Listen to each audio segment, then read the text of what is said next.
दोस्तों, नार्सिसिस्टिक मर्द एक पढ़ी लिखी बीवी से नफरत क्यों करते हैं, इसके पीछे शॉकिंग रीजंस क्या हैं? आज की वीडियो इसी बारे में। अगर आपने कभी नोटिस किया हो कि कुछ मर्द एजुकेटेड औरत से शादी करते वक्त भी उनकी डिग्रीज को शोपीस समझते हैं, ये वीडियो आपके लिए है, क्योंकि नार्सिसिस्टिक मर्द की साइकोलॉजी में छुपा हुआ एक ऐसा राज है, एक ऐसा जवाब है जो आज से पहले कभी एक्सप्लोर नहीं किया गया। दोस्तों, एक ऐसी बीवी फर्ज कीजिए जो मास्टर्स है, बैचलर्स है, पीएचडी है, पढ़ी लिखी है, अपना बिजनेस चलाती है या फिर किसी बहुत अच्छी पोजीशन पर किसी रिस्पेक्टफुल जगह पर जॉब करती है, मगर उसका हस्बैंड उसे सिर्फ घर की इज्जत समझता। ये सिर्फ एक कहानी नहीं है, नार्सिसिस्टिक पर्सनालिटी डिसऑर्डर का डेंजरस गेम है। सो आज हम बात करेंगे कि नार्सिसिस्टिक मर्द एजुकेटेड बीवी को इतना बुरा क्यों समझता है, उससे जलता क्यों है। साइकोलॉजी के एक्सपर्ट्स के रिसर्च के साथ आज हम बात करने वाले हैं। ये वो सच है जो आपके जहन को हिलाकर रख देगा। दोस्तों, degree is equal to threat, यानी अगर आपके पास डिग्री है तो वो उनके लिए एक थ्रेट है।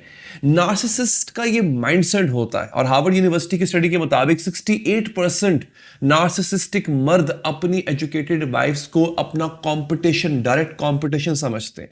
फॉर एग्जांपल, जब बीवी प्रमोशन लेती है, शौहर उसको डिलिबरेटली इग्नोर करता है। और आपके साथ कभी ना कभी लाइफ में ये हुआ होगा, अगर आपको प्रमोशन मिला, बिजनेस में फायदा हुआ, किसी ने, बॉस ने प्रेज कर दिया, आप नोट करेंगे वो रिएक्शन नहीं आएगा जो आपने अपने हस्बैंड की प्रमोशन पर दिया था। इसे कहते हैं नार्सिसिस्टिक इंजरी।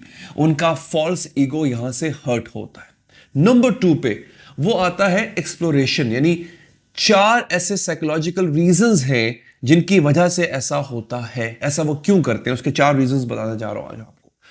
कंट्रोल का खोना, जो पहली वजह होती है जिससे आपको इग्नोर करते हैं, उनको ये फील होता है कि they will lose control over you. That is where the power dynamics का। डॉक्टर रमानी है, जो कि एक बहुत मशहूर नार्सिसिज्म की एक्सपर्ट है, वो कहती हैं कि नार्सिसिस्ट को स्लेव चाहिए होता है, पार्टनर नहीं चाहिए होता। आप एजुकेटेड होके उनके इक्वल या उनसे ऊपर चले जाते हो, तो इसलिए they start resenting you. Educated wife is equal to independent decisions is equal to उनका कंट्रोल खत्म हो जाता है। दोस्तों, यहां पे बहुत से ऐसे केसेस हैं, मेरे पास जब काउंसलिंग के लिए लोग आते हैं तो बहुत से ऐसे केसेस आते हैं जहां पे कहा जाता है, डिमीन किया जाता है कि तुमने पढ़ लिख के क्या करना है, तुम पढ़ लिख के क्या ही बन जाओगी, तुमने पढ़ तो लिया लेकिन तुम्हारे काम है किचन संभालना, घर संभालना।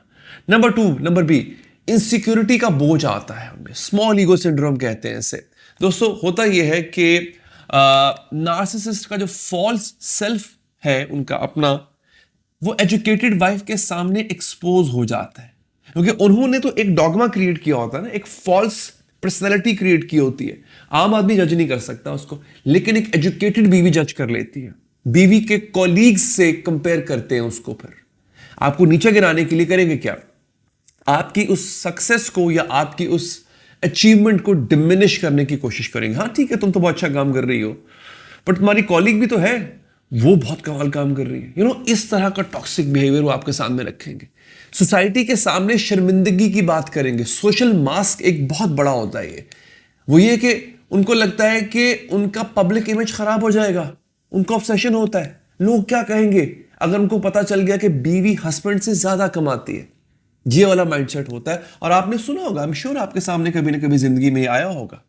उसके बाद आता है इमोशनल वैम्पायरिज्म, या इमोशनल वैम्पायर बनना। आपकी एनर्जी को ड्रेन कर दिया जाता है। बीवी की सक्सेस इज इक्वल टू उनका फेलियर फील करवाना, यानी आपने तो सक्सेस अचीव की थी, लेकिन ये आपको मेक श्योर करेंगे कि आप उसको फेलियर की तरह समझे।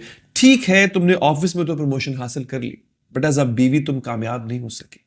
एज अ मदर तुम फेल हो गई। देखो ना, बच्चे ने उल्टी कर दी, देखो ना, बच्चे के ग्रेड्स कम आ गए, वो भी आप पे थोपेंगे। क्यों? सारा वक्त तो तुम काम में लगी रहती हो। तुम्हारी डिग्री ने तो हमारे रिश्ते को बर्बाद कर दिया है। इस तरह के स्टेटमेंट्स आपको सुनने को मिलते होंगे। तो क्या ये मैरिज जो है बच सकती है? अगर आपकी शादी किसी ऐसे के साथ हो जाए, तो क्या आपको लगता है कि आप निभा पाएंगे किसी ऐसे के साथ? सख्त एक हकीकत है, तल्ख हकीकत है, एक हार्ड ट्रूथ है। Narcissist rarely change. मैं आपके सामने ये मायो क्लिनिक की रिसर्च जो है वो रख रहा हूं। Hardly change, and I am so sorry to disappoint you on this.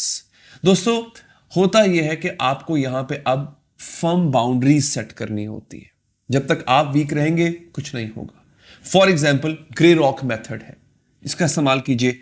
आप उनके अपने बिहेवियर को ब्रीफ कर दीजिए, अपने रिएक्शंस को ब्रीफ कर दीजिए। इस पे मैंने अलग सी वीडियो बनाई हुई है, ग्रे रॉक मेथड क्या होता है, कैसे आप एक नार्सिसिस्ट के रिएक्शन से बच सकते हैं। आप चैनल पे जाएंगे, उसको सब्सक्राइब करेंगे, आपको बाकी वीडियोस मिल जाएंगी। फिर फाइनेंशियल इंडिपेंडेंस, ये बहुत जरूरी होती है। कीजिए, अपने आप को और स्ट्रांग कीजिए, अपनी सेविंग्स रखिए, ठीक है।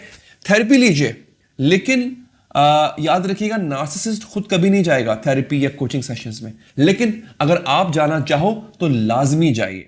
तो दोस्तों, नार्सिसिस्ट मर्द जो है वो एजुकेटेड बेबी से नफरत करते हैं, क्योंकि वो उनके कंट्रोल, ईगो और फेक इमेज को चैलेंज करती है। अगर आप भी किसी ऐसी सिचुएशन में हैं तो याद रखिएगा, आपकी डिग्री आपकी ताकत है, वीकनेस नहीं है।